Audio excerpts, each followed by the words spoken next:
끝없이 추락하는 일본 최근 관광지로도 유명한 교토도 파산 위기에 빠졌다고 합니다.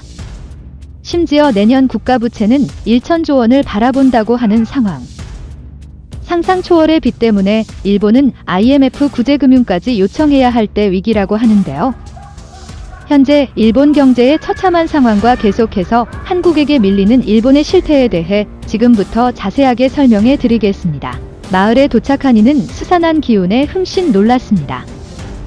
입구에서부터 느껴지는 꺼림칙한 기운을 떨치고 마을 깊숙이 들어가자 그는 충격에 빠질 수밖에 없었습니다. 분명히 사람이 살고 있는 마을이라고 들었지만 개미 한 마리도 안 보일 만큼 거리를 돌아다니는 이들이 없었기 때문입니다. 문을 닫고 있는 가게들이 즐비한 거리에서 그는 이 마을이 정상적이지 않다는 것을 알게 되었죠. 일본의 권과 구시이자 화려한 이미지로 유명했던 일본 홋카이도의 유바리시 일본 지방자치단체의 사상 최초로 파산 신청을 하는 곳은 2021년에도 여전히 불이 꺼진 유령도시나 다름없었습니다. 1960년대만 해도 유바리시는 인구 12만 명이 살고 있는 거대 탄광도시였습니다. 하지만 친환경 기조로 에너지 산업이 옮겨가면서 석탄 생산이 중단되었고 그 이후로 유바리시는 쇠퇴해 있습니다. 일본인들에게 있어 최고급 멜론 선지지로도 유명한 이곳은 생존을 위해 관광도시로 모습을 바꾸며 이미지 변신을 시도했습니다.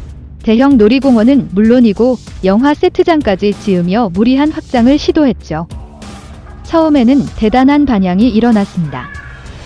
유바리시를 찾아서 멜론을 먹고 시내를 구경하는 것이 인기 관광 상품이었던 시절이 있었죠. 그러나 관광하는 사람들이 점점 줄어들었고 이를 방지하기 위해 볼거리를 늘리는 악순환이 일어났습니다. 탄광 자리에 스키장과 리조트 10억엔이 넘는 영화관 등 시의 규모에 맞지 않는 다양한 유흥시설을 들여왔지만 악순환은 멈추지 않았고 결국에는 빚을 갚지 못한 시는 파산에 이르렀습니다. 2007년 파산을 선언했던 유바리시는 14년이 지난 지금도 빚에 허덕이고 있죠. 유바리시 공무원들은 일제히 봉급을 삭감당해야 했고 시의 긴축 재정을 위해 많은 유흥시설들이 외부 기업에게 팔렸습니다.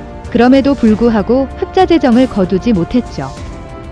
지금은 흉물이 된 시설도 철거할 비용이 없어 내버려둘 정도로 일본 정부의 보조금 없이는 시설이 돌아가지 않을 정도입니다. 숨만 붙어있는 상황이라 할 수 있죠.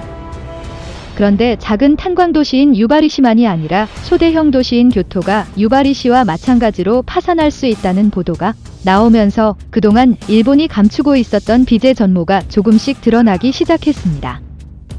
수많은 사람들에게 일본의 대표적인 관광도시로 꼽히는 교토를 대표하는 관광지인 기요미즈데라는 수만 명의 사람이 매년 들릴 정도로 유명한 장소이죠.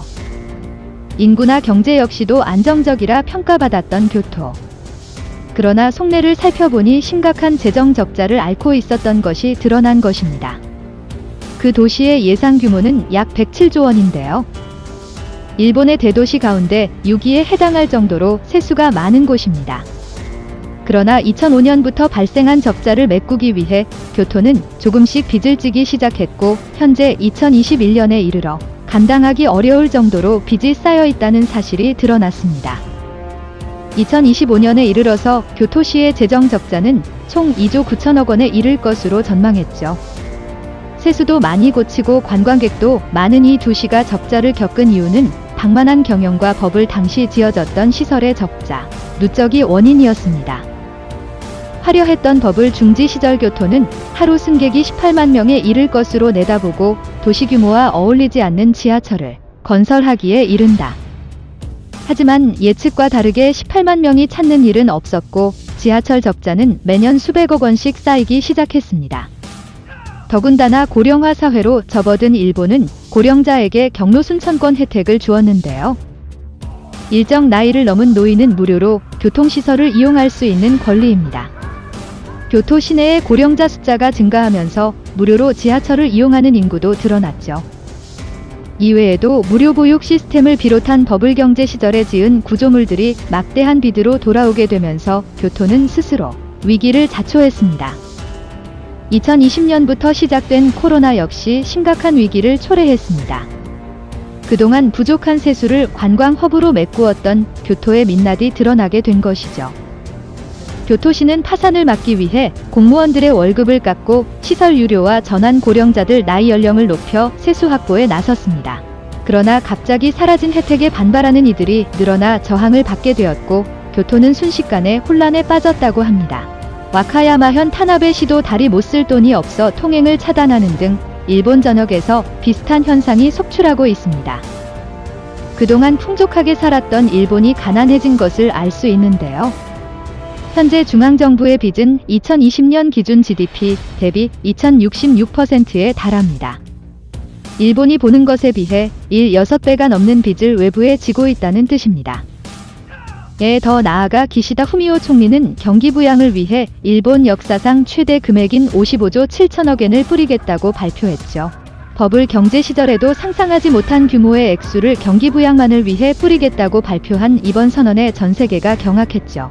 이미 재난지원금 명목으로 엄청난 돈이 들어갔는데 이보다 더 많은 금액을 경기 부양을 위해 뿌리는 것은 의미가 없다는 지적이 곳곳에서 나왔는데요. 일본 정부는 미국이 양적 완화 정책을 위해 달러를 뿌리는 것처럼 일본도 미국의 흐름에 발맞춰야 한다고 답변하면 걱정할 것이 없다고 말했죠. 오히려 미국처럼 정부가 빚을 지는 것은 자연스러운 현상이라고 일축했습니다.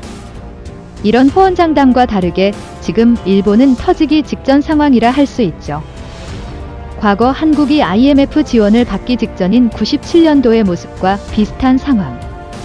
IMF 역시 일본 경제가 위험하다고 말하며 20만 60년 일본은 지금보다 GDP의 25%가 감소될 것이라며 일본 경제를 심각하게 진단했죠. 실제로 정부 부채 1위를 몇 년째 고수하는 일본을 지켜보는 단체들이 많습니다. 국제신용평가단체 무디스는 일본을 의원 등급으로 분류해 한국과 달리 일본은 펀더멘탈에 있어 불안 요소가 있다고 하는 상황. 기시다 총리의 긴급구제 비용이 들어간다면 걷잡을 수 없이 파산의 길로 들어갈 가능성이 높습니다. 이렇게 된다면 IMF 구제금융을 일본이 요청할 수도 있게 되죠. 도쿄올림픽과 코로나의 여파 역시 일본 경제를 위협하는 요소입니다. 일본 경제의 주춧돌이라 평가받는 자동차 업계가 감산을 발표하면서 실제 국내 총생산이 0.23조에서 0.56조 엔이 줄어들 예정인데요. 도요타의 경우 부품 부족을 선언하며 14개 공장 가동을 일시 중지 생산 대수 역시 당초 계획보다 716만 대로 줄이며 생산 계획도 수정에 들어갔습니다. 혼다 역시 감산 규모를 늘리며 자동차 업계 전반으로 불황이 번지고 있습니다. 일본의 자랑이었다가 현재 일본의 수치로 변한 도시바 역시 사업을 세계로 분할하겠다고 밝혀 일본 사회 전체에 충격을 주었습니다. 한때는 세계를 호령했던 도시바의 몰락을 일본 경제의 수축을 의미하는데요. 도시바는 미국 웨스팅하우스를 3배나 비싸게 주고 샀지만 웨스팅하우스가 대규모 적자 및 파산을 선언하면서 그 손해를 떠안아야 했습니다. 결국 손해를 막기 위해 핵심 분야인 낸드 플래시 메모리를 외국에 팔면서 화산을 겨우 피할 수 있었습니다.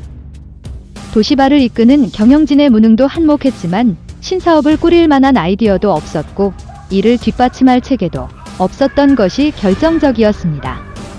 도시바라는 큰 규모로 이끌 만한 사령탑이 없었던 것도 문제였습니다.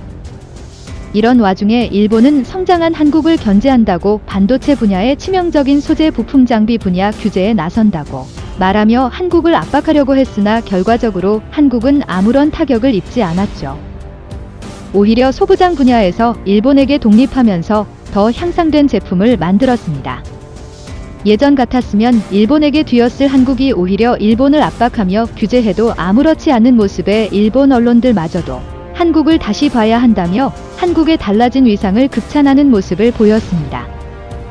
이제는 실제 링검도 한국에게 추월당해 버블 경제 이후 계속 침체된 30년간 일본은 아무런 발전이 없이 제자리 상태였다는 것을 일본 국민들도 체감하고 있죠. 90년대의 향수에 젖어 아직도 자신들이 선진국이라 착각하는 일본이 과연 IMF 지원을 받으며 빚을 갚아야 할 때가 다가온다면 여전히 자신만만한 모습을 보일 수 있는지 기대가 됩니다.